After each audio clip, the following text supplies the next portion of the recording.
What's going on, guys? Welcome back to the channel, and my name is Solomon. For those of you, yes, those of you that are new to the channel, yeah, please do not forget to like, subscribe, and share. If you have any questions, any comments, please drop it down in the comment section down below, and I'll be glad to answer those questions, guys. How are you guys doing? Like, are you doing good? I know you guys are doing good. You guys just have to be doing good. Like, you definitely have to be doing good. I feel you guys are actually doing good. That's why I'm actually asking if you guys are doing good, because I know you guys are doing good. Anyways, guys, today we're going to be doing our part 2 of the running of numbers for a property, for a real estate investment property for beginners. Don't forget, I'm still a beginner in this. I'm still trying to learn how to run these numbers, and we'll be doing it together. As I've said, we'll be doing like the practice, because I definitely have to like get better at doing such calculations, because one day, someday, by the grace of God, by the grace of Almighty God, I would definitely buy my own property, and I have to make sure that I at least like get that down, like get the aspect of doing the calculations down, because if I do the wrong calculation, I just end up buying the wrong property that would not make me cash flow. And bro, we need to make cash flow on our investment property. Anyways, guys, without further ado, without further delay, without further wasting of time, without further hold on, or chit chats and talks here and there by me, obviously. Let's get into the video, guys. Okay. So let me go ahead and just pull up my OBS. So we just got that recording. Now let's get to realtors.ca. Now today's one will be quite different. Now because I'm here in Waterloo, right, I will pick a property that I like know the pricing well, and I know how much like that property will go for rent. So I would pick such property, and then I'll be able to like analyze the possible way you can actually make a cash flow, like a return on that property. I feel like no though. So let's start this right now. So let's go to Waterloo. Okay, so I'm just scrolling through. So I'm thinking we should actually look for like probably like a 3-bedroom and 2-bathroom house. Yeah, so instead of me going through them, just use the filter. Another good part of this website, it's like this website is so wonderful, guys. Anyway, so we just filter. Let's go beds. Yeah, so want 3 bedrooms and then 2 bathrooms, right? Then we search. Okay, so it gives us some things. Nah, I really don't want. I'm trying to find something wonderful. 3 bedrooms, 2 bathrooms. We just need to like calculate how like they can actually, like how you as an investor can like actually make a profit. Now just let you know, in situations like this, a 5% down would not help you in any way possible. Like just to let you know, 5% down on this property, nah. Here in Kitchener Waterloo, nah. You get me, yeah? Okay, let's pick this. So this is the picture. I just hope we can like we're able to see it. So this is the inside. Okay. It's looking good, as we can see. It's looking good. Let's go. Okay, that's the backyard light now. So that's not the important part. Now this is the important part right here. You get me, yeah? So let's start. Now asking price goes for $385,000. Now that's the asking price. Now definitely you might go, you like as an investor, you obviously have to bid lower. Like you cannot bid higher than the asking price. As an investor, like bro, how do you expect to make your money?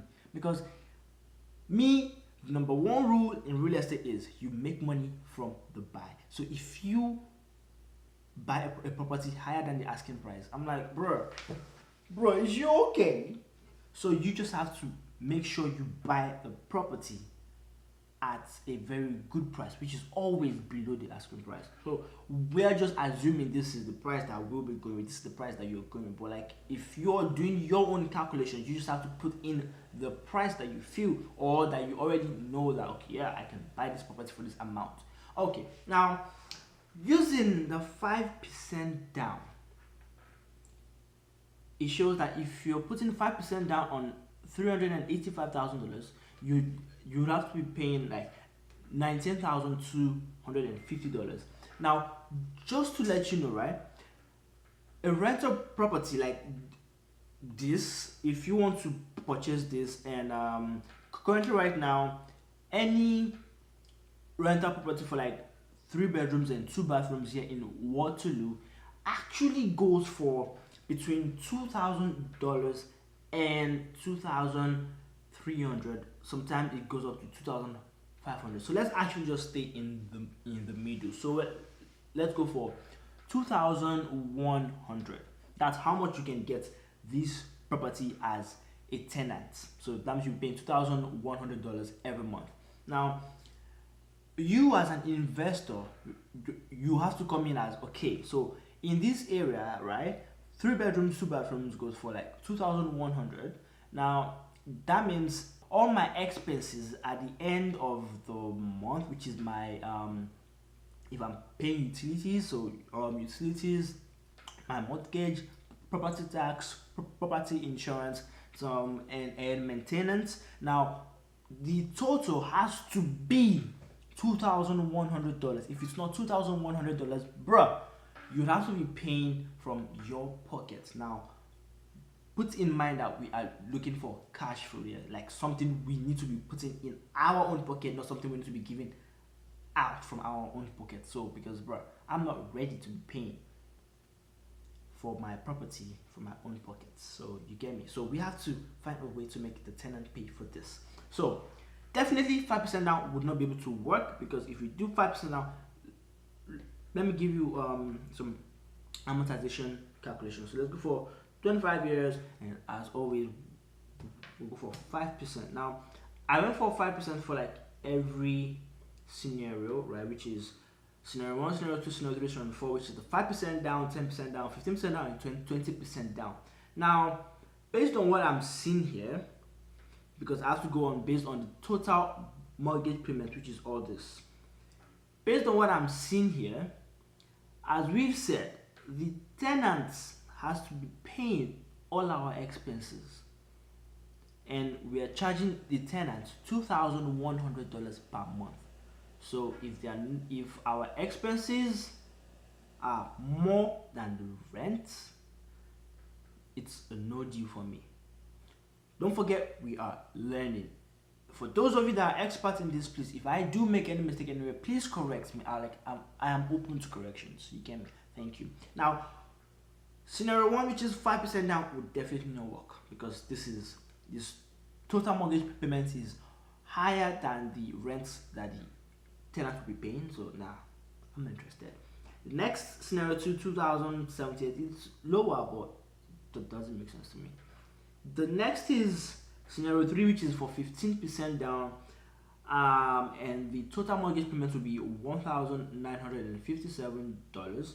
And then the last one is the 20% down, which the total mortgage payment is going to be $1,791 per month. Now, those two, the 15% down and 20% down, seems to be a reasonable deal, because if my mortgage is $1,957, I actually haven't even calculated my other expenses, like utilities, like property tax, like insurance, like also maintenance. I haven't calculated that at all. So we might just have to skip that and then go for the 20% down actually. Now, when we're going for the 20% down, so that means as an investor, right, you have to pay $77,000 for 20% down on that property, so that you can actually be getting cash flow. Now, put it in mind, before you get that $77,000 back, will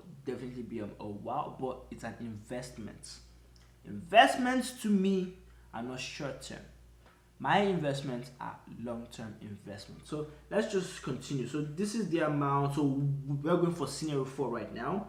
Okay, so this is your provincial tax, your land transfer tax, and then we come here, the cash needed. Now we're going here for scenario 4, down payments. Now cash needed, right? In total, you need $82,000, $82,635. That's the total amount you actually need. Why? This is the breakdown. Your down payment, $77,000, as I've said. Now the mortgage insurance, I really don't know why that's not put in there, but that's fine. Your land transfer tax, your tax will be $4,250, and then your lawyer fees, as always, they just have to collect fees. I'm like, why do you have to collect fees? Anyways, they're doing your job, so they definitely have to collect fees. Now that's going to be $1,000. Title insurance, $385,000. So they all sum up to $82,635. And put in mind also, you'll be paying home inspection fees. Now it could range from $300 to $500 based on the inspector you're actually using. Thank you, right there. Now we go on. So let's just say total cash you will need will be around $82,635, which I really do not have that amount right now. So those people that actually like invest in places like this, in places like Kitchener-Waterloo, in places like Toronto, in places like Vancouver, in Mississauga, I'm like, bro, they are already like they've been in the business like since the 80s, they've been in the business like back then. So they will definitely have that money like sitting out in their bank. But right now, for me, bro, I ain't got that money. Anyways, now let's see our monthly expenses, because that's the most important. Let me bring this one down since we've seen how much we need.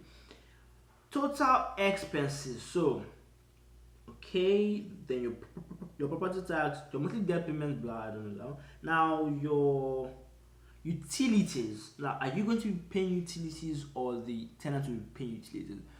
In every case, to me, as an investor, I would always allow the tenants to pay the utilities.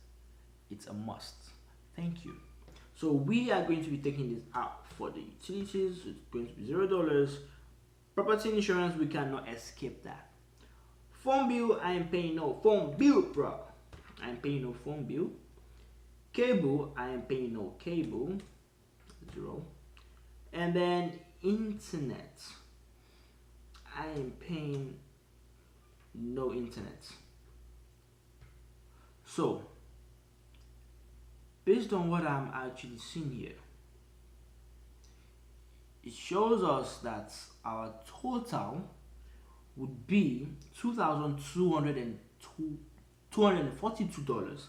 That's the total monthly expenses that will be incurring. Now, we don't forget, we went for a monthly tenant payment of $2,100, and I told you that you can get ranging from $2,000 to $2,300 up to $2,500 per month from a tenant for a 3-bedroom, 2-bathroom apartment, or a house. Now we haven't put in maintenance. Now let's put in maintenance as part of the utility. I guess no, it's gonna be here. Oh, this is supposed to be 0, fam. The utility is supposed to be 0. I said 0. Okay. Phone bill. Anyway, let's just increase utilities to 100. So now utility would take the space for our maintenance. So I would advise that you put maintenance to be around $150 per month, because obviously if you have like 88 or 80 something $1,000 to like spend as down payment, I would believe that you have some extra money saved in the bank for extra utilities, like in case if the roof just crashes all of a sudden, then you have to like fix the whole roof. So because $150 cannot fix a roof. So that definitely you need more in your bank account to be able to like fix that up. Anyways, without further talking, let's just continue.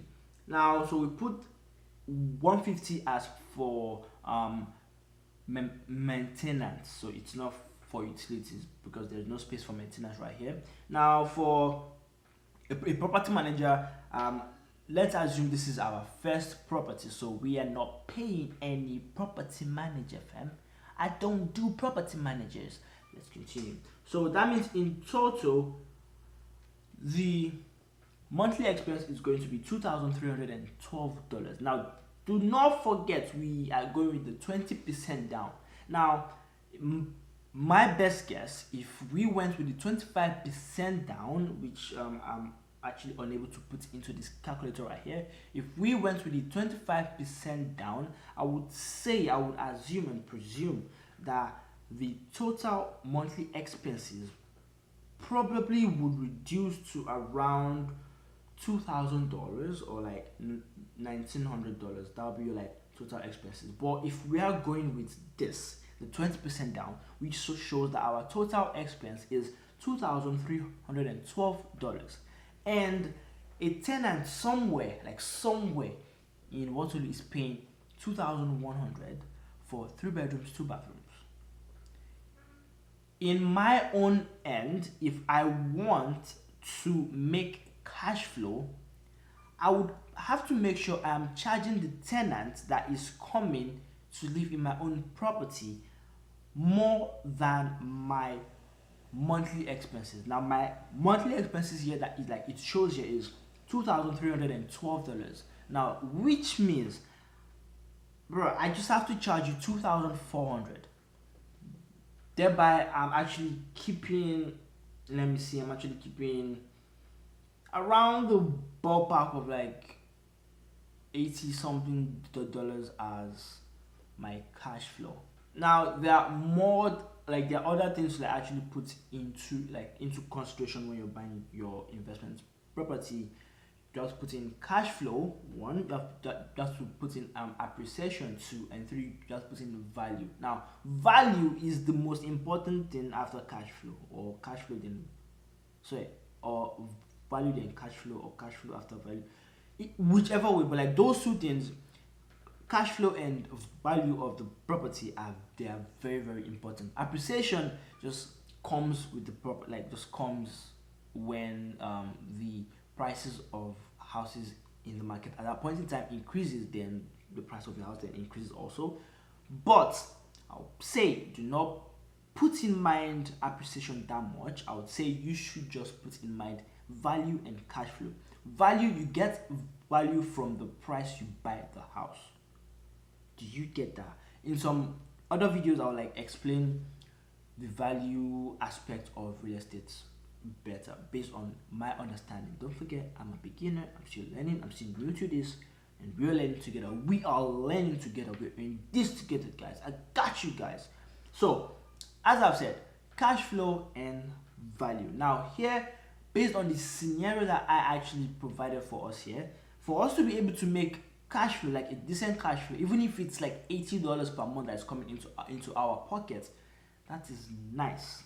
That's okay. Like, you don't have to be greedy in real estate. Please do not be greedy, and you have to be patient, because you might there are so many deals that won't be for you, but you definitely find that one that's for you.